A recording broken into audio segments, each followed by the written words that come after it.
Acababa de terminar de regar las flores en el patio trasero cuando mi móvil sonó con un mensaje de Miguel, mi marido. Era breve. Tenemos que hablar. Urgente.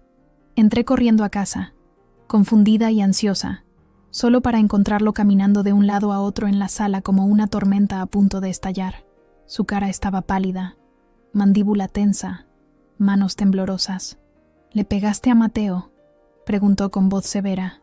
Mi corazón se detuvo. Lo miré fijamente, aturdida por la pregunta que acababa de lanzarme como un dardo envenenado. ¿Qué? Por supuesto que no. ¿Por qué me preguntas eso? Pero él no se ablandó. Me dijo que Lucía, su hermana, había traído a Mateo a casa llorando, con una marca roja en la mejilla. Ella afirmaba que yo le había dado una bofetada durante su visita esa tarde. Me reí nerviosamente al principio, pensando que era alguna broma retorcida. Pero cuando él no sonrió, mi estómago se hundió. Vivimos en Valencia desde hace 5 años, en una casa pequeña pero acogedora cerca de los jardines del Turia. Miguel y yo nos conocimos en la universidad, en Madrid, y después de casarnos decidimos mudarnos aquí, donde el clima es más cálido y la vida un poco más tranquila. Su familia, especialmente Lucía, nunca aprobó nuestra relación. Ella siempre había sido demasiado protectora con su hermano menor. Siempre has tenido mal genio, añadió Miguel, cruzando los brazos. Esas palabras me rompieron por dentro. Mi pasado, mis luchas para controlar la ira durante mis 20 y tantos, era algo que pensé que habíamos superado. Había trabajado duro, asistido a terapia, cambiado, pero en un momento, todo volvió para atormentarme. Y peor aún, él le creía a ella. ¿Cómo puedes pensar eso de mí?, pregunté, sintiendo cómo las lágrimas amenazaban con brotar. Sabes cuánto quiero a Mateo. Es nuestro sobrino, Miguel. Jamás le haría daño. Miguel desvió la mirada hacia la ventana que daba al patio, donde apenas 1 hora antes Mateo y yo habíamos estado jugando. El niño tenía 6 años y era la alegría de la familia. Siempre me había llevado bien con él, a pesar de la constante interferencia de su madre.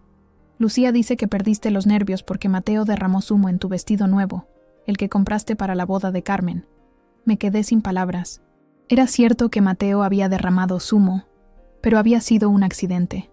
Le limpié la cara, le dije que no pasaba nada y seguimos jugando. Mi vestido ni siquiera estaba en casa. Seguía en la tintorería.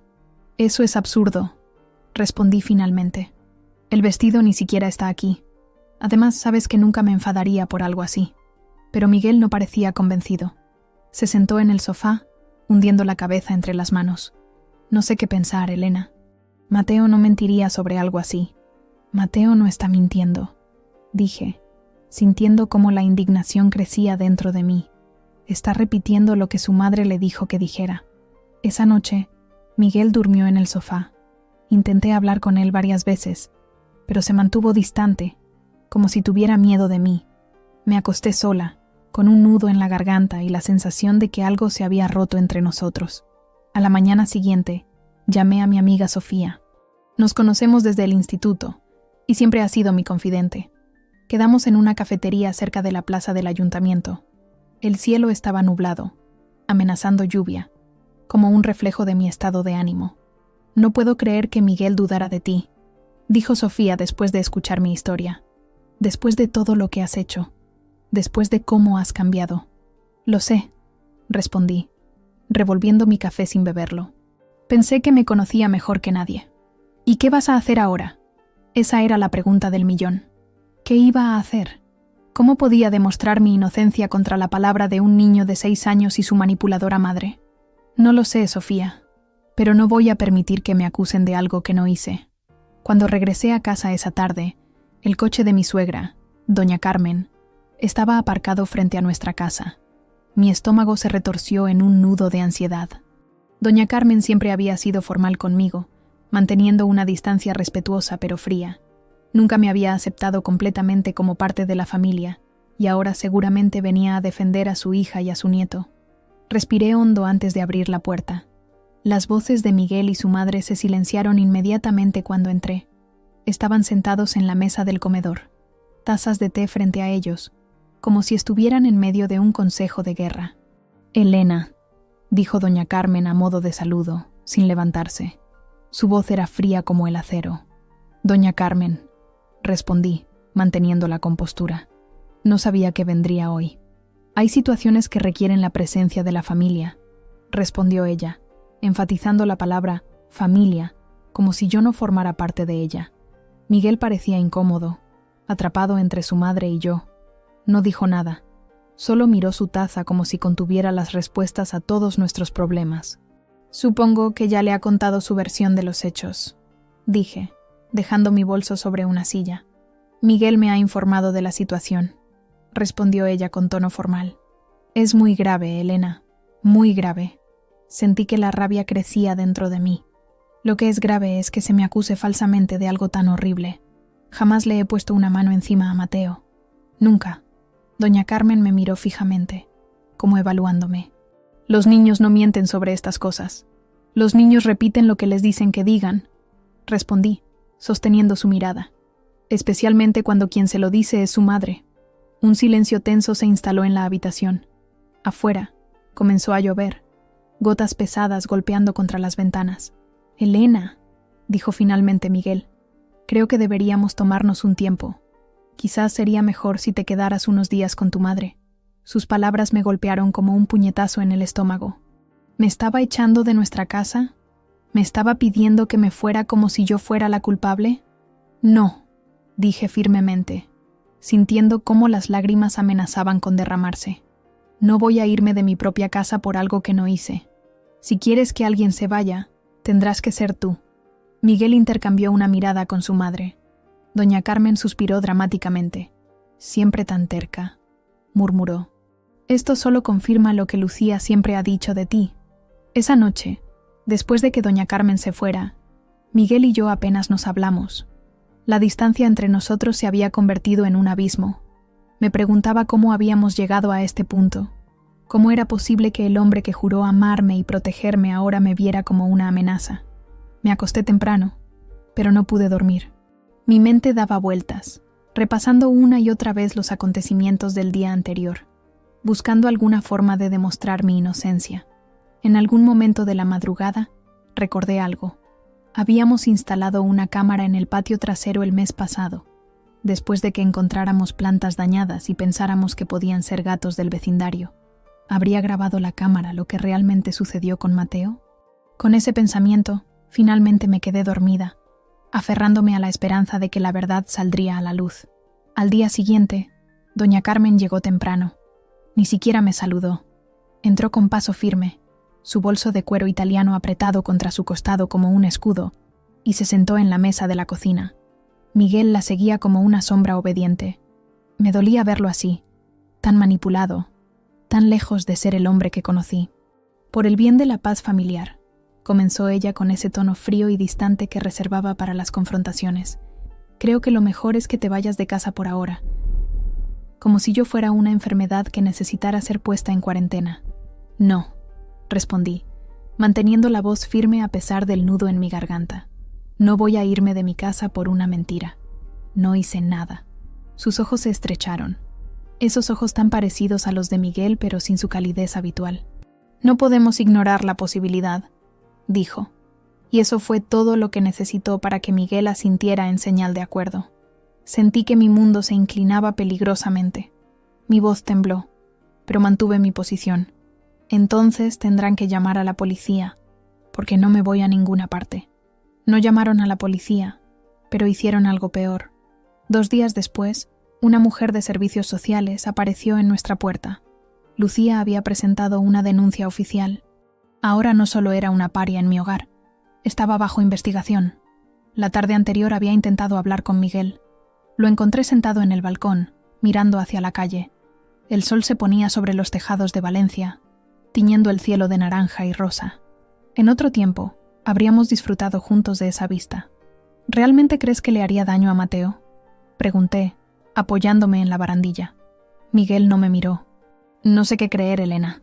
5 años juntos y no sabes qué creer». Las palabras salieron más duras de lo que pretendía. «¿Tan fácil es para ti dudar de mí?». «Mateo tenía una marca en la cara», respondió, como si eso lo explicara todo. «Que yo no causé», insistí. «Piénsalo, Miguel. ¿Cuándo me has visto perder el control de esa manera? ¿Alguna vez? Ni siquiera cuando tiraste mi portátil al suelo por accidente el año pasado. Ni cuando quemaste la paella en Nochebuena y tuvimos que pedir comida a domicilio. Ni una sola vez. Finalmente me miró, y vi algo de duda en sus ojos. Pero no era suficiente. La semilla que Lucía había plantado estaba demasiado arraigada. No sé qué pasó, dijo. Pero Mateo no mentiría. Mateo no está mintiendo, repliqué, cansada de repetir lo mismo. Está diciendo lo que su madre le dijo que dijera. Esa noche, mientras Miguel dormía, saqué mi viejo diario. Hacía años que no escribía en él, desde que terminé la terapia. Lo abrí y comencé a relatar todo lo que estaba pasando. Necesitaba desahogarme, poner en orden mis pensamientos. Cuando la trabajadora social llegó a la mañana siguiente, estaba preparada. Me presentó su identificación. Señora Martínez, de Servicios Sociales. ¿Puedo pasar? Era una mujer de mediana edad, con el pelo recogido en un moño apretado y gafas de montura metálica. Su expresión era profesional, pero no hostil. Le ofrecí un café, que rechazó educadamente, y nos sentamos en la sala. Estoy aquí por una denuncia anónima, comenzó, aunque ambas sabíamos que no era anónima en absoluto. Se alega que usted agredió físicamente a su sobrino, Mateo García López, hace 3 días en su domicilio. Asentí lentamente. Entiendo, pero eso no es cierto. ¿Puede contarme qué sucedió ese día? Preguntó, sacando una libreta. Le relaté todo. Cómo Mateo había venido a pasar la tarde mientras Lucía iba al dentista. Cómo habíamos jugado en el patio. Cómo había derramado zumo accidentalmente y cómo yo lo había consolado diciéndole que no pasaba nada. Le conté sobre la relación tensa con mi cuñada, sobre sus comentarios constantes y sus intentos de alejar a Mateo de mí. Nunca le he puesto una mano encima, afirmé. Puede preguntar a cualquiera que me conozca. La señora Martínez tomaba notas meticulosamente. ¿Su marido estaba en casa cuando ocurrió el incidente? No. Miguel estaba trabajando. Llegó alrededor de las 7. ¿Y Lucía? ¿A qué hora vino a recoger a Mateo? Alrededor de las 5. Yo estaba dentro, preparando la merienda. Ella entró directamente al patio por la puerta lateral. Cuando salí con los sándwiches, ya se estaban yendo. Dijo que tenían prisa. La señora Martínez frunció el ceño ligeramente. ¿No le pareció extraño? En ese momento no, admití. Lucía siempre ha sido así conmigo. Distante, cortante. Pensé que era solo otra de sus tácticas para evitar que pasara tiempo con Mateo. ¿Tiene algún testigo de lo que ocurrió esa tarde? Negué con la cabeza. Estábamos solos, pero una idea surgió en mi mente. Espere. Tenemos una cámara en el patio trasero. La instalamos hace un mes porque alguien estaba dañando mis plantas. La expresión de la señora Martínez se iluminó con interés. ¿Una cámara de seguridad? ¿Funciona correctamente? Sí. Está conectada a la red Wi-Fi y guarda las grabaciones por una semana. Me gustaría ver esas grabaciones, si es posible. Mi corazón latía con fuerza mientras buscaba la tableta donde veíamos el metraje de la cámara. Miguel tenía la aplicación en su móvil también, pero nunca revisaba las grabaciones a menos que yo le mencionara algo sospechoso. Mientras encendía la tableta, la puerta de entrada se abrió. Miguel había vuelto para el almuerzo, algo que rara vez hacía. Se quedó paralizado al ver a la trabajadora social. «Buenos días», dijo la señora Martínez, poniéndose de pie y extendiendo su mano. «Soy Ana Martínez, de Servicios Sociales. Estoy aquí para investigar una denuncia relacionada con su sobrino Mateo». Miguel me miró, su expresión una mezcla de acusación y vergüenza. «No sabía que vendrían hoy». «No te avisé porque no lo sabía», respondí, tratando de mantener la calma. «La señora Martínez acaba de llegar. Le estaba comentando sobre la cámara del patio». «¿Qué cámara?» La voz de Miguel sonaba defensiva. «La que instalamos el mes pasado para las plantas. Puede que haya grabado lo que pasó con Mateo». Miguel frunció el ceño. «¿Por qué no mencionaste eso antes?» «Porque no me dejaste explicar nada», respondí, sin poder contener la amargura en mi voz. «Estabas demasiado ocupado creyendo a tu hermana». La señora Martínez carraspeó suavemente. «¿Podríamos ver esas grabaciones, por favor?» Miguel se sentó a mi lado mientras navegaba por la aplicación. Encontré el día en cuestión y comencé a reproducir el video desde 1 hora antes de que Lucía dejara a Mateo. Ahí estábamos, Mateo y yo, jugando a la pelota. Él corría, reía, Yo lo perseguía fingiendo ser un monstruo. Luego, el momento del zumo. Mateo bebiendo, el vaso resbalando, el líquido naranja manchando su camiseta. Lejos de enfadarme, el video me mostraba arrodillándome junto a él, limpiándole la cara con una servilleta, abrazándolo cuando empezó a llorar porque pensaba que estaba en problemas. «¿Lo ves?», dije, sintiendo que las lágrimas amenazaban con brotar. No le hice nada. Seguimos viendo. Mateo se calmó y continuamos jugando. Luego, algo captó mi atención. «Espera», dije, pausando el video. «Ahí, ¿ves eso?». En la esquina de la pantalla, una figura entraba por la puerta lateral. Lucía. Pero no se anunció ni vino directamente hacia nosotros. Se quedó observando, escondida parcialmente tras el limonero. «¿Qué está haciendo?», murmuró Miguel, inclinándose más cerca de la pantalla. Reanudé el video. Minutos después, Mateo tropezó cerca de la fuente pequeña y cayó. Comenzó a llorar y yo corrí hacia él. Le revisé la rodilla, que tenía un pequeño rasguño. Lo consolé y le puse una tirita que llevaba en el bolsillo. Entonces, mientras yo entraba a la casa para buscar la merienda, Lucía salió de su escondite. Se acercó a Mateo, se arrodilló junto a él y le susurró algo al oído. El niño la miró, confundido. Luego, para mi horror, Lucía le dio una suave bofetada en la mejilla. No lo suficiente para lastimarlo realmente, pero sí para dejar una marca roja. «Dios mío», susurró Miguel. Su rostro había perdido todo el color. La señora Martínez observaba en silencio, su expresión profesional, pero sus ojos revelaban su conmoción. En el video, Lucía recogió a Mateo, miró hacia la casa para asegurarse de que nadie la veía, y salió rápidamente por la puerta lateral. Detuve el video. Nadie habló durante lo que pareció una eternidad. «Ella lo hizo», dije finalmente, mi voz apenas audible. «Ella lo hizo y me culpó a mí». Miguel se levantó de golpe y caminó hasta la ventana, dándonos la espalda. Sus hombros estaban tensos, sus manos apretadas en puños a los costados.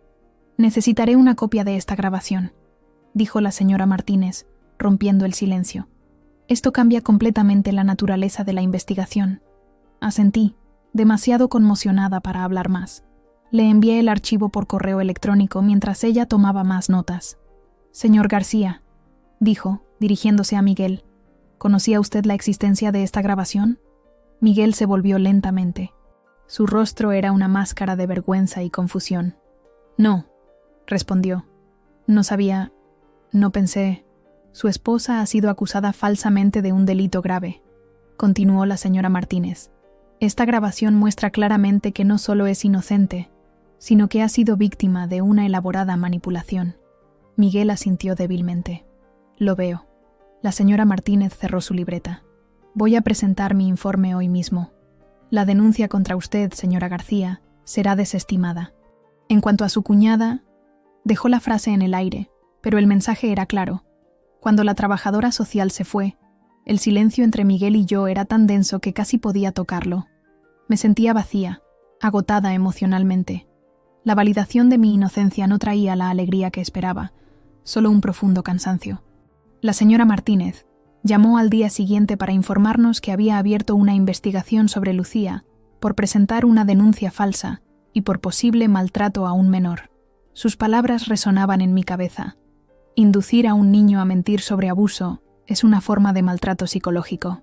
Miguel apenas me dirigía la palabra. Se movía por la casa como un fantasma, evitando mi mirada, refugiándose en largas horas de trabajo. Una noche, después de cenar en silencio, lo confronté. «¿Hasta cuándo vamos a seguir así?», pregunté, mientras recogía los platos. «La verdad ya salió a la luz. Soy inocente». Miguel levantó la vista del periódico que fingía leer. «Lo sé. Entonces...». «No sé qué decirte, Elena». Su voz sonaba hueca. «Te fallé».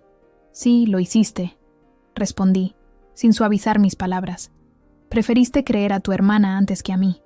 Mateo tenía una marca en la cara. Se defendió débilmente. «Una marca que tu hermana le hizo», le recordé.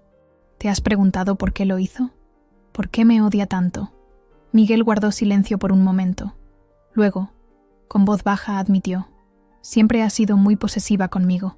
Desde niños. Cuando nuestro padre se fue, Ella asumió el papel de protectora. Creo que nunca aceptó que yo tuviera mi propia vida, mi propia familia. Era la primera vez que hablaba tan abiertamente sobre esto. Me senté frente a él, esperando que continuara. Cuando te conocí, siguió. Lucía acababa de divorciarse. Estaba vulnerable, dolida. Creo que vio nuestra relación como una traición. Eso no justifica lo que hizo, dije. No, claro que no. Miguel pasó una mano por su cabello, gesto que hacía cuando estaba nervioso. Es solo que nunca pensé que llegaría tan lejos. El timbre sonó, interrumpiendo nuestra conversación. Era doña Carmen. Su expresión era solemne, sin la usual altivez. Miguel la invitó a pasar. He hablado con Lucía, anunció sin preámbulos. Niega todo. Dice que el video ha sido manipulado. Por favor, respondí, incapaz de contener mi indignación. ¿Cómo podríamos manipular un video así? Además, la cámara registra la fecha y hora. Doña Carmen se sentó pesadamente en el sofá.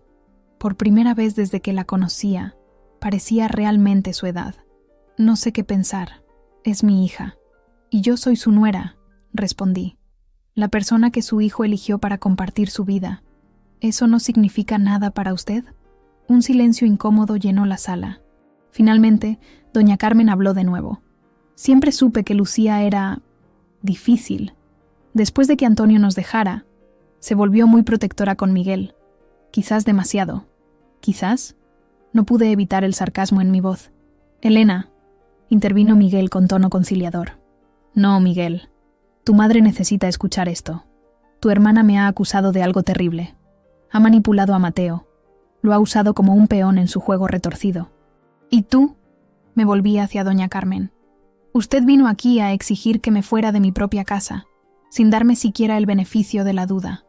Doña Carmen bajó la mirada, algo que nunca le había visto hacer.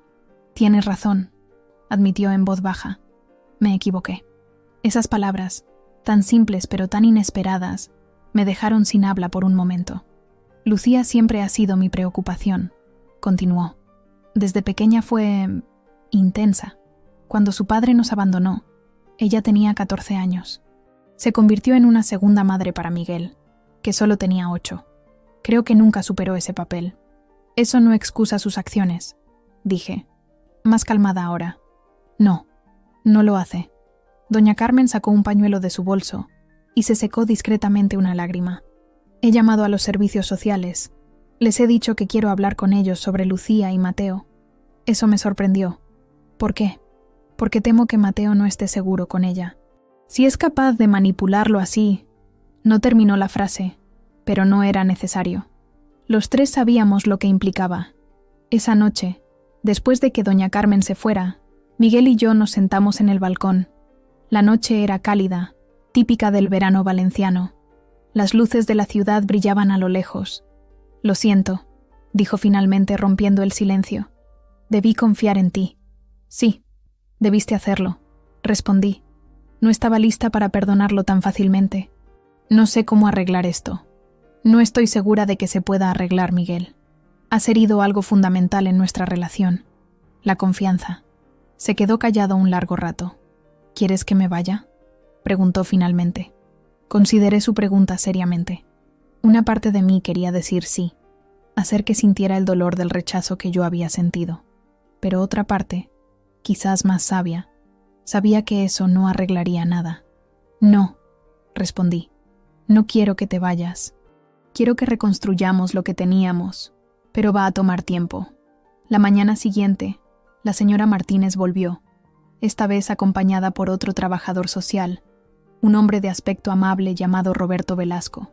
Nos explicaron que querían hablar con nosotros sobre Mateo. Estamos preocupados por el bienestar del niño, explicó la señora Martínez. Lo que vimos en el video es muy perturbador. ¿Han hablado con Lucía?, preguntó Miguel. Sí, respondió el señor Velasco. Niega todo, como era de esperar. Dice que el video ha sido manipulado. Eso es absurdo, protesté. Lo sabemos, me tranquilizó la señora Martínez.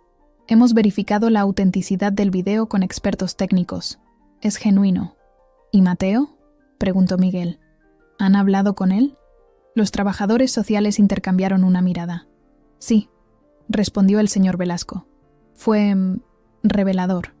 Al principio repitió la historia que su madre le había enseñado, pero cuando le mostramos que sabíamos la verdad, comenzó a llorar. Dijo que su mamá le había dicho que tenía que decir esas cosas sobre su tía Elena, o los malos vendrían a llevárselo. Sentí un escalofrío recorrer mi espalda. Dios mío, pobre niño. ¿Qué va a pasar ahora?, preguntó Miguel, su voz tensa con preocupación. Por el momento, Mateo se quedará con sus abuelos paternos, explicó la señora Martínez. Lucía tendrá visitas supervisadas mientras completamos nuestra investigación. ¿Y nosotros?, pregunté. ¿Podemos ver a Mateo? En realidad, intervino el señor Velasco. Mateo ha preguntado por usted, señora García. Dice que extraña jugar con su tía Elena. Sentí que mi corazón se encogía. A pesar de todo lo que su madre le había hecho hacer, Mateo seguía queriendo verme. Por supuesto que queremos verlo, dije, tomando la mano de Miguel casi instintivamente. Él la apretó suavemente. Un pequeño gesto de unidad que no pasó desapercibido. Los días siguientes fueron un torbellino de actividad. Tuvimos reuniones con abogados, más visitas de servicios sociales, llamadas telefónicas con los padres de Miguel. Doña Carmen se había convertido, sorprendentemente, en mi defensora más feroz, quizás tratando de compensar su error inicial, o quizás finalmente viendo a su hija por lo que realmente era. Una tarde, recibimos la visita de los padres de Javier, el exmarido de Lucía. Nunca habíamos tenido mucho contacto con ellos, especialmente después del divorcio, pero ahora estaban en nuestra sala, preocupados por su nieto. Siempre supimos que algo no estaba bien con Lucía, confesó Teresa, la madre de Javier. La forma en que controlaba a Mateo, cómo lo aislaba de nuestro hijo. ¿A qué se refiere?, preguntó Miguel, frunciendo el ceño. Lucía usa a Mateo como un arma, explicó Ramón, el padre de Javier. Le niega visitas a Javier sin razón. Le dice al niño que su padre no lo quiere. Ha estado haciendo esto desde que se separaron. ¿Por qué no dijo nada antes?, pregunté. Lo intentamos, respondió Teresa. Pero Lucía siempre ha sido muy convincente. Sabe cómo presentarse como la víctima. Incluso convenció al juez de que Javier era negligente, cuando en realidad ella era quien manipulaba la situación. Miguel parecía destrozado. No tenía idea. No querías verlo, le dijo Ramón, sin acusación en su voz, solo tristeza. Es tu hermana, es comprensible. Más tarde esa noche, mientras preparábamos la cena juntos, un pequeño ritual que estábamos tratando de recuperar, Miguel se abrió completamente. Siempre supe que Lucía era posesiva, admitió, cortando tomates para la ensalada, pero nunca quise ver hasta qué punto podía llegar. Cuando conocí a Javier, parecían tan felices, y cuando nació Mateo, Dios, estaba tan emocionada. Pensé que eso la había cambiado. A veces las personas muestran solo lo que quieren que veamos, respondí, recordando mis propias experiencias. Cuando empezaron los problemas con Javier, ella siempre lo pintaba como el malo, y yo le creí, porque era mi hermana. Dejó el cuchillo y me miró. Igual que te hice a ti. No dije nada, dejando que procesara sus pensamientos. La señora Martínez me llamó esta tarde. Continuó. Me dijo que han estado investigando el pasado de Lucía. Aparentemente, ha hecho acusaciones falsas antes, contra una profesora de Mateo el año pasado y contra una vecina hace 2 años. ¿En serio? Sí. La profesora supuestamente había encerrado a Mateo en un armario como castigo. La investigaron, pero no encontraron pruebas. La vecina supuestamente había gritado a Mateo y amenazado con golpearlo. También fue exonerada. Parece un patrón, comenté, sintiendo escalofríos. La señora Martínez dice que es posible que Lucía tenga un trastorno, algo llamado síndrome de Munchausen por poder. Es cuando alguien inventa o causa enfermedades o problemas en otros, generalmente sus hijos, para obtener atención y simpatía. He oído hablar de eso, dije. Es muy grave. Lo sé. Miguel parecía derrotado. Y yo he sido cómplice sin saberlo. Siempre la defendí. Siempre la apoyé sin cuestionar. No es tu culpa, Miguel. Te manipuló, igual que a todos. Pero debí ver las señales, especialmente después de lo que pasó con Javier. Él siempre dijo que Lucía distorsionaba la realidad, que le llenaba la cabeza a Mateo con mentiras sobre él. Y yo pensé que solo estaba amargado por el divorcio. Me acerqué a él y por primera vez en días lo abracé. Sentí cómo se relajaba contra mí, como si hubiera estado esperando este contacto, este perdón. «¿Qué vamos a hacer?», murmuró contra mi cabello. «Lo que debemos hacer», respondí. «Ayudar a Mateo, asegurarnos de que esté a salvo y amado, y esperar que Lucía reciba la ayuda que necesita». La investigación continuó durante las semanas siguientes. Cada nuevo descubrimiento era más perturbador que el anterior, pero en medio de todo ese caos, algo inesperado ocurrió. Miguel y yo nos acercamos de nuevo. La crisis que podría habernos separado terminó fortaleciéndonos, obligándonos a comunicarnos de manera más honesta, a enfrentar verdades incómodas, a reconstruir nuestra confianza desde cero. Una tarde, mientras regaba las plantas en el patio trasero, una rutina que había retomado con cierta aprensión, Miguel se unió a mí. Se sentó en el pequeño banco de piedra y me observó en silencio por un momento. «¿Sabes?», dijo finalmente. «Cuando te conocí, lo que más me atrajo de ti fue tu fuerza, la forma en que enfrentabas tus problemas de frente, sin esconderte». Sonreí, recordando nuestros primeros días juntos. Era más fácil ser fuerte entonces. No tenía tanto que perder. «Y ahora has demostrado ser aún más fuerte de lo que pensaba». Se levantó y se acercó a mí. «No sé si alguna vez podré compensarte por lo que pasó, por no creer en ti. No se trata de compensar», le interrumpí. «Se trata de aprender y crecer». «Ambos», asintió, y por primera vez en semanas vi una chispa de esperanza en sus ojos, la misma chispa que me había hecho enamorarme de él años atrás. Esa noche recibimos una llamada de la señora Martínez. Lucía había aceptado someterse a una evaluación psiquiátrica. Era un pequeño paso, pero importante. Y Mateo vendría a visitarnos el fin de semana siguiente. Otra pequeña victoria.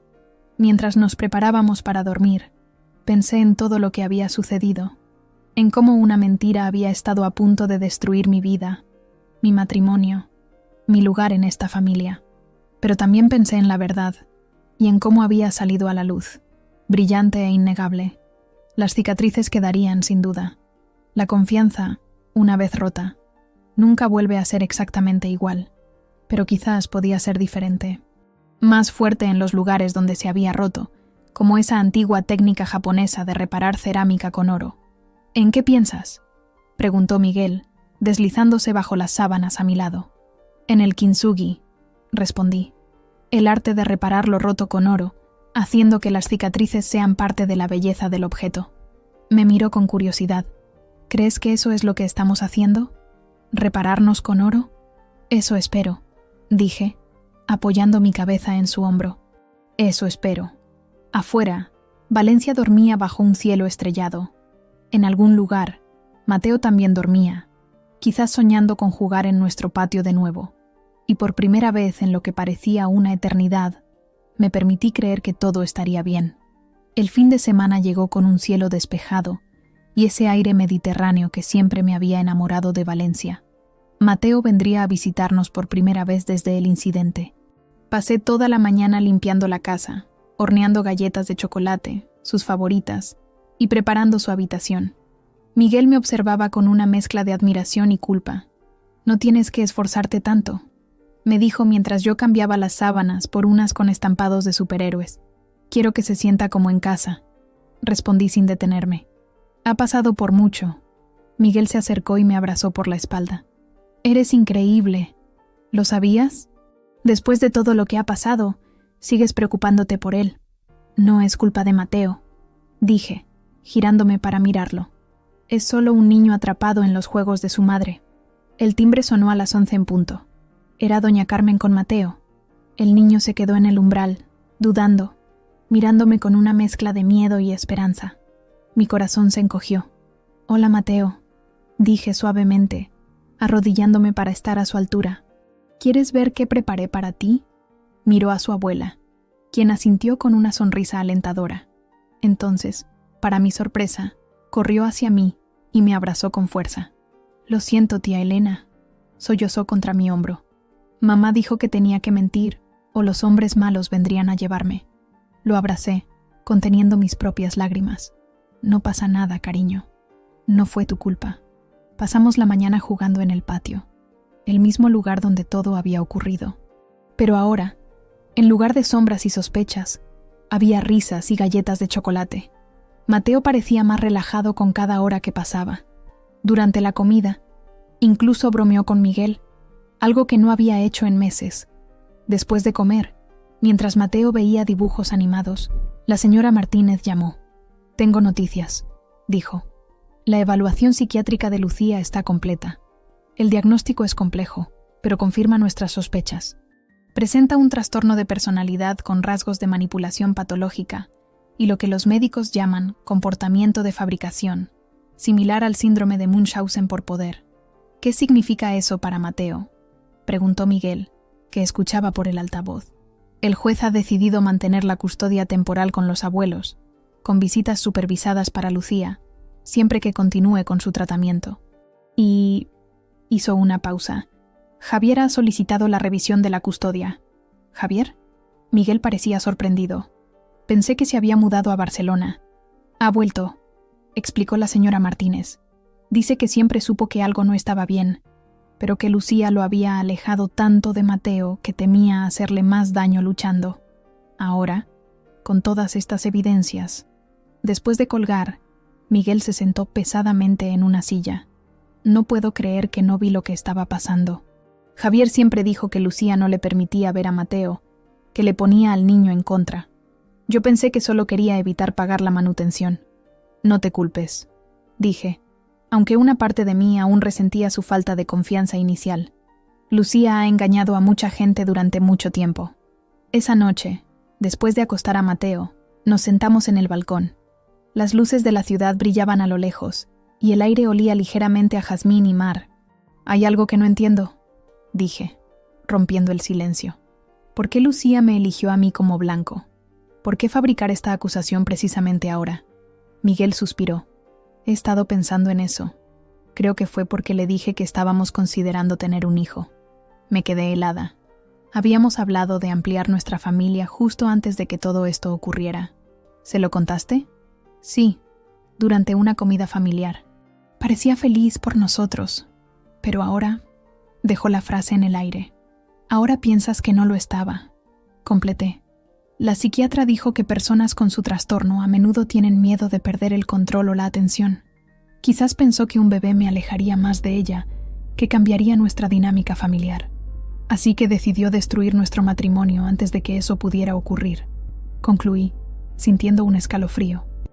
Al día siguiente, mientras Mateo y Miguel jugaban al fútbol en el patio, recibí una llamada inesperada. Era Javier. «Elena», dijo, su voz tan familiar y a la vez tan extraña después de años sin hablar. «Quería agradecerte por ayudar a descubrir la verdad». «No tienes que agradecerme», respondí. «Solo hice lo que cualquiera habría hecho». «No, no cualquiera», insistió. «Has hecho lo que yo debería haber hecho hace años, enfrentarte a Lucía. Siempre supe que algo no estaba bien, pero ella tiene una manera de hacerte dudar de tu propia cordura». Entendía perfectamente a qué se refería. «Gaslighting», dije. «Te hace cuestionar tu propia percepción de la realidad». «Exacto. Y cuando intentaba hablar con su familia, con Miguel, con vuestra madre, todos pensaban que yo era el problema, el mal padre, el ex resentido. Lo siento», dije sinceramente. «Debió ser muy duro». «Lo fue. Por eso me fui a Barcelona. Pensé que quizás, con la distancia, Lucía se calmaría, dejaría de usar a Mateo como un arma contra mí. Pero solo empeoró. Las visitas se volvieron más escasas, las llamadas más tensas. Mateo empezó a repetir cosas que obviamente Lucía le había dicho, que yo no lo quería, que tenía otra familia, que lo había abandonado. Miré por la ventana, donde Mateo reía mientras intentaba regatear a Miguel. Era difícil imaginar el daño invisible que se había infligido a ese niño. «¿Qué vas a hacer ahora?», pregunté. «Luchar por mi hijo», respondió con determinación. «El psicólogo dice que Mateo necesita estabilidad y figuras de apoyo saludables. Estoy dispuesto a quedarme en Valencia, a trabajar en conjunto con mis padres, con vosotros, con quien sea necesario para que Mateo esté bien. Cuenta con nosotros», le aseguré. Cuando colgué, me sentí extrañamente esperanzada. En medio de todo este caos, Surgían nuevas alianzas, nuevas posibilidades para sanar. Esa tarde, mientras preparaba la merienda, escuché un grito desde el patio. Corrí afuera para encontrar a Mateo llorando, sentado en el suelo cerca de la fuente, el mismo lugar donde había caído aquel fatídico día. «¿Qué pasó?», pregunté, arrodillándome junto a él. «Me caí», sollozó, mostrándome su rodilla raspada. Como aquella vez. Miguel estaba pálido, mirando la escena con ojos muy abiertos. Sabía lo que estaba pensando. Era como revivir el momento que había visto en el video. «No pasa nada», dije, limpiando la herida con una toallita húmeda que siempre llevaba en el bolsillo. «Los accidentes ocurren. Lo importante es que estamos aquí para cuidarte». Mateo me miró, sus ojos aún húmedos pero ya más calmados. «¿Estás enfadada conmigo? ¿Por caerte?» «Claro que no, cariño. Mamá siempre se enfada cuando me caigo o me mancho. Dice que soy torpe y que le doy problemas». Intercambié una mirada con Miguel, quien parecía estar conteniendo sus emociones. «Todos nos caemos a veces, Mateo», dije suavemente. «No es algo malo. Es parte de crecer, de aprender. Y nunca es razón para que alguien se enfade contigo». Mientras le ponía una tirita en la rodilla, Mateo miró hacia la puerta lateral. «Fue ahí, ¿verdad? Donde mamá me dijo que mintiera». Me quedé paralizada. No esperaba que recordara eso, o que quisiera hablar de ello. «Sí», respondí con cautela. «¿Lo recuerdas?», asintió lentamente. «Me dijo que tenía que decir que me habías pegado, que si no lo hacía, vendrían hombres malos a llevarme. Me dio miedo». «Lo sé, cariño. Y quiero que sepas que nunca estuvo bien que te pidiera eso. Los adultos nunca deben pedir a los niños que mientan». «Mamá está enferma, ¿verdad?», preguntó, sorprendiéndonos con su perspicacia. «La abuela dice que está enferma de aquí», señaló su cabeza. Miguel se acercó y se sentó junto a nosotros. «Sí, Mateo. Tu mamá está enferma y necesita ayuda para ponerse mejor, igual que cuando tú tienes fiebre y necesitas medicina». «¿Y se pondrá mejor?». «Eso esperamos», respondió Miguel. «Pero llevará tiempo». Mateo pareció reflexionar sobre esto. Luego, con esa sorprendente capacidad de recuperación que tienen los niños, cambió de tema. «¿Puedo tomar helado?». Nos reímos, agradecidos por el alivio de tensión. «Claro que sí», dije. «Creo que todos nos merecemos un helado hoy». Esa noche, después de que doña Carmen recogiera a Mateo, Miguel y yo nos sentamos a revisar los documentos que la señora Martínez nos había enviado, informes psicológicos, evaluaciones, recomendaciones del juez. Era abrumador ver toda la evidencia del comportamiento de Lucía condensada en frías páginas legales. «¿Crees que alguna vez se recuperará?», pregunté mientras cerraba una carpeta. Miguel suspiró. «No lo sé. La psiquiatra dice que su trastorno es profundo, arraigado en traumas de la infancia.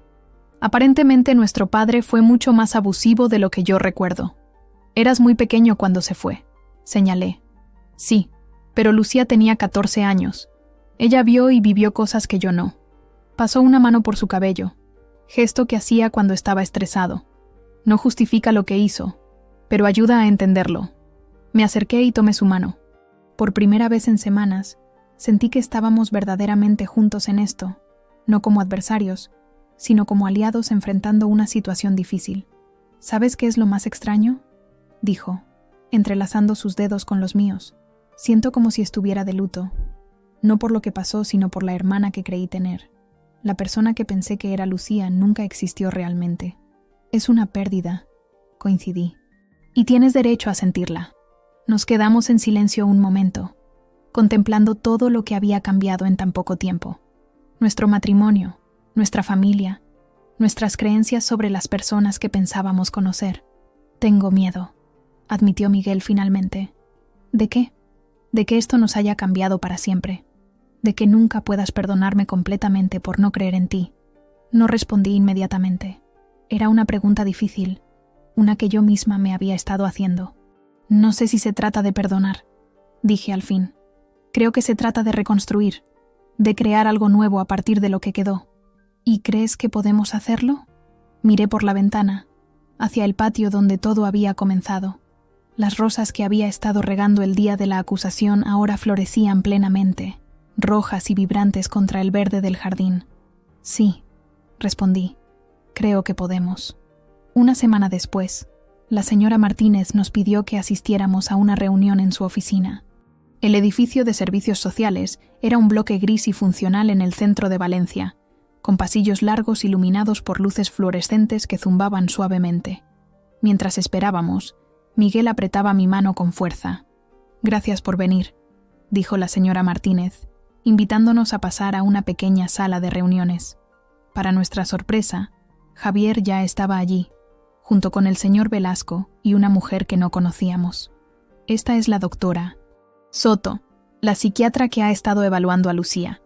La doctora era una mujer de unos 50 años, con gafas de montura negra y un aire de calma profesional. Nos saludó con un apretón de manos firme. «Os hemos reunido porque creemos que es importante que entendáis lo que está pasando con Lucía», comenzó la doctora Soto. «No para excusar sus acciones, sino para proteger a Mateo y ayudaros a todos a avanzar». Miguel se tensó visiblemente. «¿Ha admitido lo que hizo?» «Sí y no», respondió la doctora. «Lucía vive en una realidad distorsionada. En su mente, sus acciones estaban justificadas porque percibía amenazas que no existían». «¿Qué amenazas?», pregunté. La doctora Soto consultó sus notas. «Lucía desarrolló lo que llamamos un delirio de persecución centrado principalmente en ti, Elena. Estaba convencida de que querías quitarle a Mateo y destruir su relación con su hermano. Javier, que había estado en silencio hasta entonces, habló. Eso también lo pensaba de mí, que quería alejar a Mateo de ella, cuando en realidad era ella quien me impedía verlo». «Exactamente», asintió la doctora. «Este patrón comenzó hace años. Basándonos en nuestras sesiones y en la información que hemos recopilado, creemos que el trauma original se remonta a su infancia, específicamente al abandono de su padre». Miguel frunció el ceño. «Pero eso fue hace más de 25 años. Los traumas no resueltos no desaparecen con el tiempo», explicó la doctora Soto. «Lucía tenía 14 años cuando su padre se fue. En un momento crucial de su desarrollo, asumió el papel de protectora, especialmente de ti, Miguel. Este papel se convirtió en parte central de su identidad. Y cuando yo crecí y formé mi propia familia», comenzó Miguel. «Lo vivió como una traición», confirmó la doctora. «Pero en lugar de procesar ese sentimiento de manera saludable, desarrolló mecanismos de defensa patológicos. Su matrimonio con Javier fue una forma de crear su propia unidad familiar, con Mateo como el centro». «¿Y por qué me eligió a mí para su acusación?», pregunté, aunque ya sospechaba la respuesta. La doctora Soto me miró directamente. «Según nuestras sesiones, el catalizador fue cuando supo que planeaban tener un hijo. Lucía sintió que perdería definitivamente a su hermano, que el nuevo bebé desplazaría a Mateo como centro de atención familiar. Su objetivo no era solo desacreditarte a ti, Elena, sino separarte de Miguel». Un silencio pesado cayó sobre la sala. Finalmente, Javier habló. «Durante nuestro matrimonio, Lucía tuvo varios episodios similares. Acusó a mi madre de darle medicamentos indebidos a Mateo, a mi hermana de dejarlo solo en un parque. Siempre logró que le creyera, que dudara de mi propia familia. Me avergüenza admitirlo ahora. No deberías avergonzarte», dijo la señora Martínez con amabilidad. «La manipulación psicológica es poderosa, especialmente cuando viene de alguien a quien amas y en quien confías». Miguel parecía devastado. «¿Cómo no vi esto? ¿Cómo pude estar tan ciego?» «Porque es tu hermana», respondió la doctora Soto simplemente. «Y porque Lucía es extremadamente hábil en presentarse como víctima mientras convierte a otros en villanos. Ha perfeccionado esta dinámica durante años». «¿Qué pasará ahora?», pregunté, sintiendo una mezcla confusa de emociones. Rabia, tristeza, compasión. «Lucía continuará con el tratamiento intensivo», explicó la doctora Soto. «Ha sido diagnosticada con un trastorno de personalidad, con rasgos de trastorno límite y narcisista, complicado por un trastorno de falsificación impuesto a otro, anteriormente conocido como Munchausen por poder. La recuperación será larga y difícil». «¿Y Mateo?». La voz de Javier temblaba ligeramente. El señor Velasco intervino. «El juez ha otorgado la custodia temporal compartida entre usted y los abuelos paternos, con visitas supervisadas para Lucía, una vez que sus médicos lo consideren apropiado. Mateo también está recibiendo terapia para procesar todo esto. Necesitará mucho apoyo», añadió la señora Martínez, mirándonos a todos. De su padre, de sus abuelos, de sus tíos. Una red familiar sólida y saludable. Al salir de la reunión, los tres, Miguel, Javier y yo, nos quedamos de pie en la acera, incómodos pero unidos por una extraña solidaridad. ¿Queréis tomar un café?, propuso Javier finalmente. Creo que tenemos mucho de qué hablar. Terminamos en una pequeña cafetería cerca de la Plaza de la Reina. El lugar estaba casi vacío a media tarde, lo que nos permitió hablar con libertad. Javier, descubrimos, había cambiado mucho desde la última vez que lo vimos. Ya no era el joven impulsivo que recordábamos, sino un hombre maduro y reflexivo. Siempre supe que algo no estaba bien con Lucía, confesó mientras revolvía su café. Pero la amaba, y cuando Mateo nació, fue como si todo lo demás dejara de importar. Estaba dispuesto a soportar cualquier cosa para mantener a mi familia unida. Te entiendo, dijo Miguel. Yo también ignoré señales durante años. Las excusas que hacía por ella, las explicaciones que me daba para justificar su comportamiento. Cuando empezó a alejarme de Mateo, a negarme visitas, a decirle que yo no lo quería, eso fue lo que más me dolió, continuó Javier. Intenté luchar legalmente, pero Lucía siempre encontraba la manera de parecer la madre perfecta ante el juez. Me pintaba como un padre negligente, incluso violento. ¿Violento? Miguel parecía conmocionado. Javier asintió. Llegó a sugerir que yo había sido físicamente agresivo con ella y con Mateo. Nunca una acusación directa que pudiera refutar, solo insinuaciones, comentarios ambiguos que sembraban la duda. La misma táctica que había usado conmigo, pensé. Crear una narrativa de violencia basada en mi pasado de problemas con la ira, en lugar de acusarme directamente. Por eso me fui a Barcelona, explicó Javier. Pensé que con la distancia, quizás la situación se calmaría, que Lucía dejaría de verme como una amenaza, que podría establecer una relación con Mateo sin su interferencia constante. Me equivoqué. No es tu culpa, dije, sorprendiéndome a mí misma por defender a alguien a quien antes había considerado parte del problema. Hiciste lo que creíste mejor en ese momento. Gracias, Elena, respondió con una pequeña sonrisa. Especialmente después de cómo te tratamos. Mi familia y yo siempre asumimos que tú eras parte del problema, que influías en Miguel para que se alejara de Lucía. Ahora veo que era exactamente lo contrario. Miguel miraba por la ventana, perdido en sus pensamientos. ¿Sabes qué es lo peor?, dijo finalmente. Que incluso ahora, sabiendo todo lo que sé, una parte de mí quiere protegerla. Es mi hermana pequeña. Javier asintió comprensivamente. Lo sé. A pesar de todo, Lucía es la madre de mi hijo. Nunca dejaré de desear que se recupere, que sea la persona que todos creímos que era. Mientras caminábamos de regreso a casa, Miguel y yo en silencio, pensé en cuán profundamente Lucía había afectado nuestras vidas, no solo con su acusación reciente, sino a lo largo de los años, con su influencia sutil pero constante. ¿Crees que nuestra relación habría sido diferente sin la interferencia de Lucía?, pregunté. Miguel reflexionó un momento. Probablemente. Siempre hubo tensión cuando se trataba de mi familia, especialmente en ocasiones especiales. Recuerdo nuestra boda, cómo Lucía acaparó toda la atención con su crisis justo antes de la ceremonia. Y las Navidades, añadí. Siempre había alguna emergencia con Mateo que requería tu presencia inmediata. Dios, tienes razón. Miguel parecía estar viendo su pasado bajo una nueva luz. Incluso cuando compramos esta casa, Lucía opinaba sobre cada detalle, como si fuera a vivir aquí ella. Y lo permitimos, señalé. Ambos. Yo porque no quería causarte más conflicto. Tú porque estabas acostumbrado a ceder ante ella. Nos detuvimos frente a nuestra casa. Esa casa que habíamos construido juntos, a pesar de todas las dificultades. ¿Sabes qué?, dijo Miguel, tomando mis manos. Ya no más. No más permitir que Lucía o cualquier otra persona se interponga entre nosotros. Lo que nos hizo, nos podría haber destruido. Pero estamos aquí, juntos. No fue fácil, admití. Hubo momentos en que pensé que no lo lograríamos. Yo también. Especialmente cuando vi ese video. Su voz se quebró. Ver a mi propia hermana haciendo algo tan cruel, tan calculado, fue como si el suelo se abriera bajo mis pies. Para mí fue una confirmación. dije. Por fin, prueba tangible de lo que había sospechado durante años, que Lucía nunca me aceptó como parte de tu vida. Es más que eso, dijo Miguel mientras entrábamos a casa. La doctora Soto tenía razón.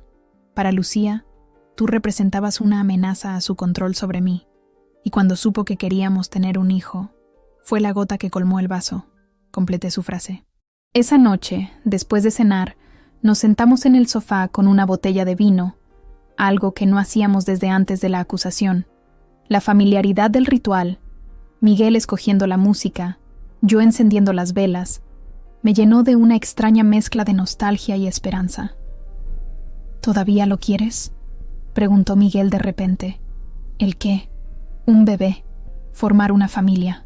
La pregunta me tomó por sorpresa. Con todo lo que había pasado, ese sueño había quedado relegado a un rincón lejano de mi mente. No lo sé, respondí honestamente. ¿Y tú? Creo que sí, dijo después de un momento. Pero no ahora. Necesitamos tiempo para sanar, para reconstruir lo que teníamos. Y también está Mateo. Necesita nuestra atención y apoyo. Asentí, sintiendo un nudo en la garganta. Es curioso. Antes de todo esto, pensaba que teníamos una relación sólida, que estábamos listos para dar ese paso. Ahora sé que había grietas que ignorábamos. Grietas que Lucía conocía y explotó, añadió Miguel. Pero también grietas que podemos reparar, dije, recordando mi analogía del kintsugi, la cerámica japonesa reparada con oro. Ahora que las vemos claramente, Miguel levantó su copa en un pequeño brindis. Por ver claramente,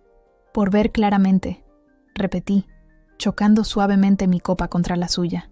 Esa noche dormimos abrazados por primera vez en semanas, no con pasión, sino con el consuelo profundo que surge de la comprensión compartida. Había un largo camino por recorrer, pero al menos ahora conocíamos la verdad, el verdadero motivo detrás de todo lo ocurrido. Y la verdad, por dolorosa que fuera, era el primer paso hacia la sanación. Afuera, Valencia dormía bajo un cielo estrellado. En algún lugar de la ciudad, Lucía también dormía, quizás soñando con realidades distorsionadas donde sus acciones tenían sentido. Y en otro lugar, Mateo dormía seguro en casa de sus abuelos, ajeno a las complejidades del mundo adulto que le rodeaba. Mientras me dejaba llevar por el sueño, pensé en todos ellos, en Lucía, cuyo dolor había causado tanto daño, en Javier, luchando por reconstruir su relación con su hijo, en Miguel, atrapado entre su amor por mí y su vínculo con su hermana, y en Mateo, inocente en medio de todo esto. Mañana sería otro día, un día más para reconstruir, para sanar, para avanzar con la claridad que solo la verdad puede traer. La señora Martínez cerró oficialmente el caso una semana después.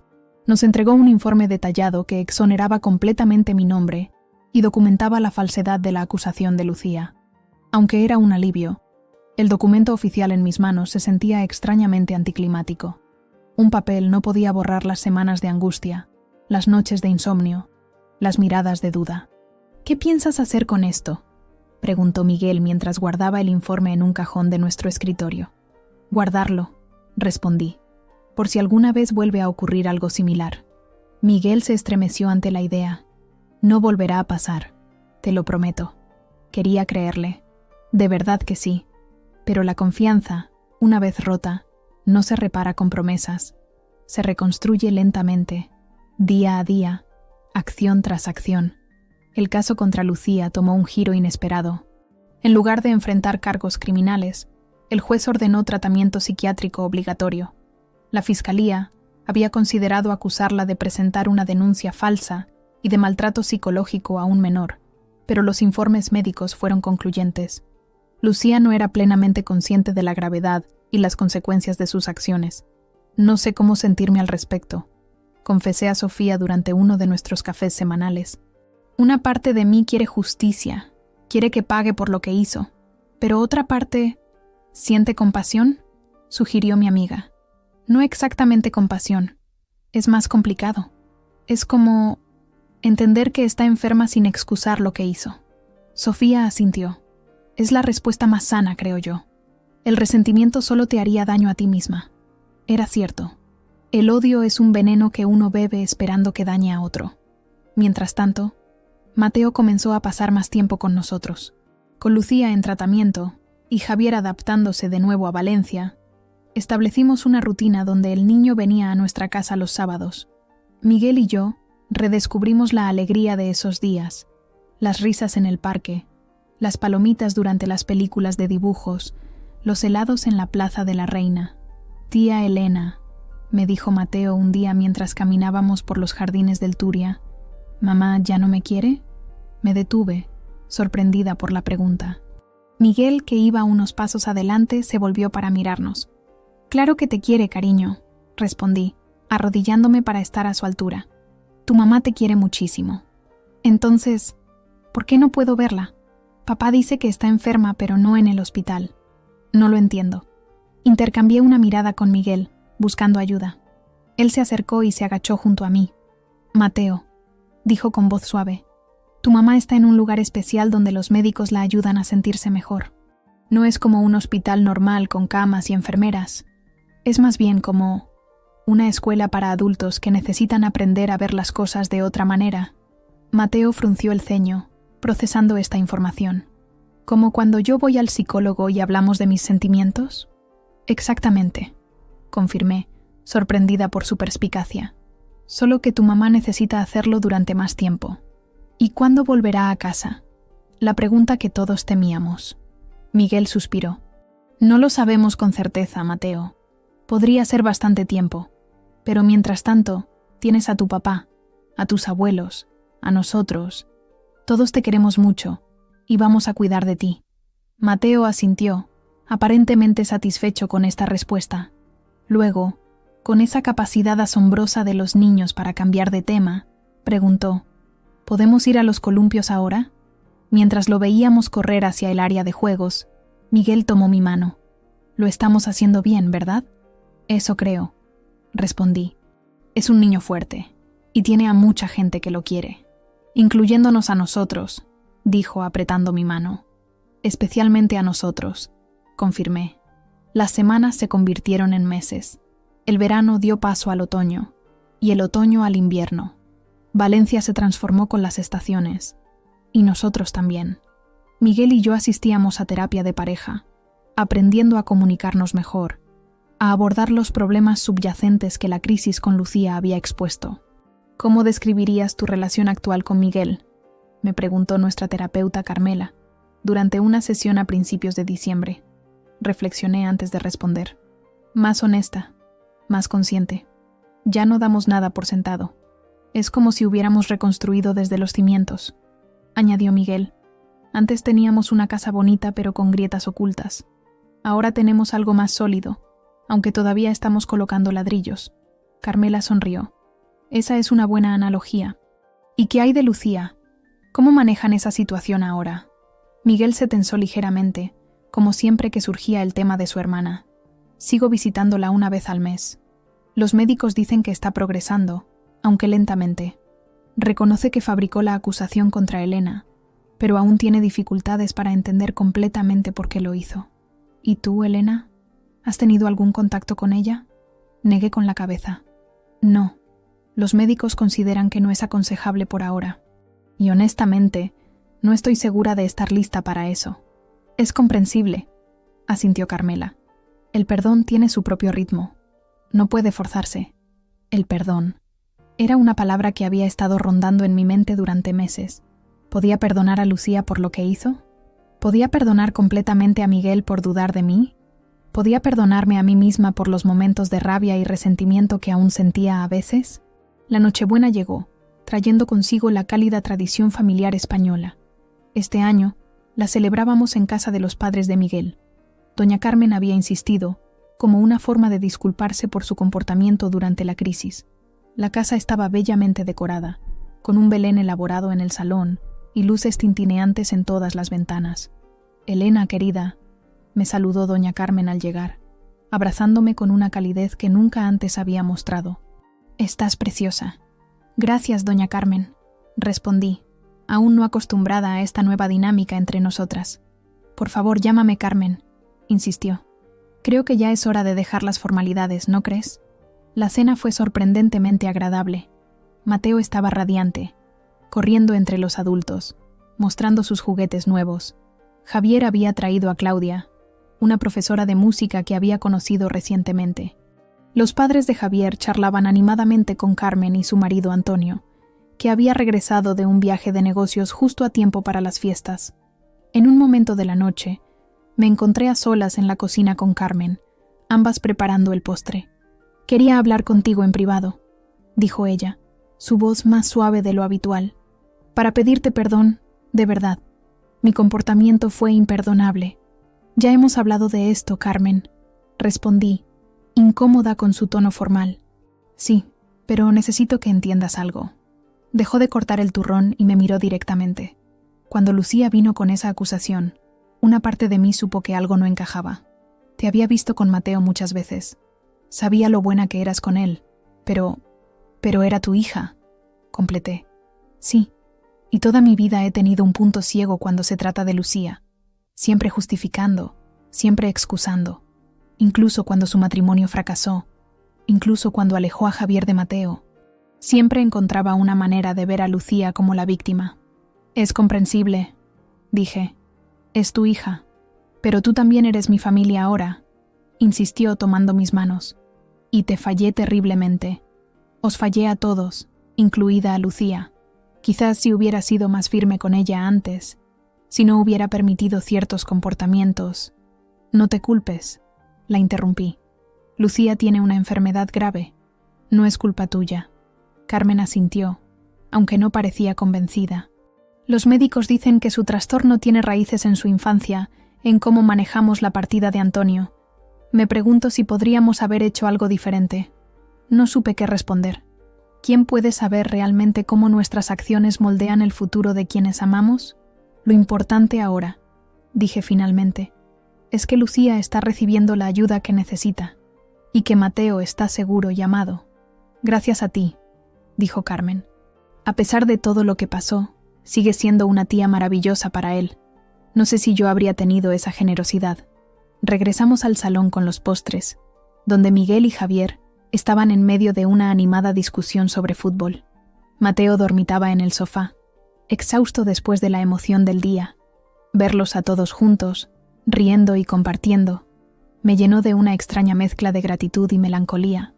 Más tarde, ya en casa, mientras nos preparábamos para dormir, Miguel me abrazó por detrás mientras me cepillaba el pelo. «Ha sido una buena noche», dijo, besando mi hombro. «Sí, lo ha sido», concordé. «Tu madre ha cambiado mucho». «Todos hemos cambiado», respondió. «A veces pienso que era necesario, que vivíamos en una especie de burbuja, ignorando problemas que habían estado allí durante años». Me volví para mirarlo. «¿Crees que somos más fuertes ahora?» «Estoy seguro», dijo con convicción. «Lo que no nos mata, nos hace reconsiderar nuestras opciones de vida». Bromeé, provocando su risa. Me besó suavemente. «Te quiero, Elena, más que nunca». «Yo también te quiero», respondí, y lo decía en serio.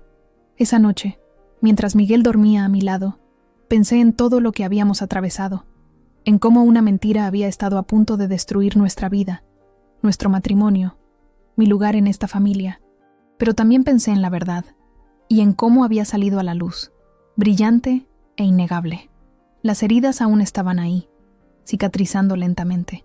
La confianza, una vez rota, nunca vuelve a ser exactamente igual, pero quizás podía ser diferente, más fuerte en los lugares donde se había roto, como el kintsugi, la cerámica japonesa reparada con oro. A la mañana siguiente, Navidad, desperté antes que Miguel. Me levanté en silencio y fui a la cocina a preparar café. Mientras esperaba que la cafetera terminara, miré por la ventana hacia el patio trasero. Las rosas ya no florecían en invierno, pero el jardín tenía su propia belleza austera, esperando pacientemente la primavera. Salí al patio, envuelta en mi bata contra el frío matinal. La cámara seguía allí, discreta en una esquina, testigo silencioso de nuestra historia. Había considerado quitarla muchas veces, pero siempre lo posponía. Quizás porque, en cierto modo, esa cámara había salvado mi vida tal como la conocía. Miguel apareció en la puerta, frotándose los ojos soñolientos. «¿Qué haces aquí fuera?» «Hace frío», solo pensaba. Respondí. Se acercó, poniéndome su chaqueta sobre los hombros. ¿En qué? En todo, en cómo las cosas pueden cambiar tan rápidamente, en cómo nunca sabemos realmente lo que nos depara el futuro. Suena filosófico para ser Navidad, bromeó, abrazándome por detrás. Es un buen día para reflexionar, respondí, apoyándome en él. Un nuevo año se acerca, nuevos comienzos. ¿Y qué quieres para este nuevo comienzo? Pensé en ello. ¿Qué quería realmente? No era una respuesta sencilla. Quiero seguir construyendo lo que tenemos, dije finalmente. Contigo, con Mateo, con nuestra familia. Quiero dejar atrás el miedo y la desconfianza. Quiero vivir plenamente, con los ojos abiertos. Miguel asintió, comprendiendo. Yo también. Nos quedamos así un momento, en silencio, contemplando nuestro pequeño jardín. La vida continuaba, a pesar de todo. Las estaciones cambiaban, las flores morían y renacían, las personas crecían y cambiaban. Vamos dentro, dijo finalmente. Tengo algo para ti. En el salón, bajo nuestro modesto árbol de Navidad, había un pequeño paquete que no había visto antes. Miguel me lo entregó con una sonrisa nerviosa. Lo abrí con cuidado. Dentro había una hermosa pieza de cerámica. Un jarrón pequeño con líneas doradas recorriendo sus grietas. Kintsugi. Lo encargué hace meses, explicó Miguel. Quería que fuera perfecto. Las lágrimas acudieron a mis ojos mientras sostenía el delicado jarrón. Era hermoso precisamente por sus imperfecciones, por la manera en que había sido reparado con cuidado y amor. Es perfecto, susurré. Y lo era. Como nosotros, rotos, reparados, más fuertes en los lugares donde nos habíamos fracturado. Nuestra historia no era perfecta. Nuestro camino no había sido fácil, pero estábamos aquí, juntos, mirando hacia adelante con esperanza. El jardín volvería a florecer en primavera. Las rosas brotarían de nuevo, más fuertes que antes, y nosotros estaríamos allí para verlo, con ojos bien abiertos, abrazando cada día como un nuevo comienzo.